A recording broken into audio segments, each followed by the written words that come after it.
আমি এখানে ভাবছিলাম যে কি কথা বলব, কেমন ভাবে আমার বক্তব্য উপস্থাপন, কারণ যেখানেই যাই শুধু ঘুরে ফিরে হাসিনার যে মহা দুর্নীতি, একেবারে গ্যালাক্সি সমান দুর্নীতি, এটা ছাড়া আর কোনো বক্তব্যই খুঁজে পাই না।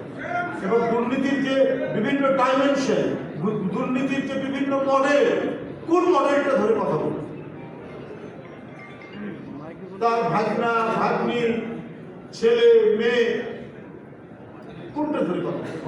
রূপপুর পারমাণবিক প্রকল্প রাশিয়ার সাথে চুক্তি করেছে 500 কোটি টাকা শেখ হাসিনা, তার ছেলে শহীদের জয় এবং তার যে ভাগ্নি সে আবার ইংল্যান্ডের এমপি এবং সিটি এমপির দায়িত্বে, তারা মালয়েশিয়ার এক ব্যাংক থেকে সেই 500 কোটি ডলার তুলে নেওয়ার, আত্মসাৎ করার অভিযোগ রয়েছে।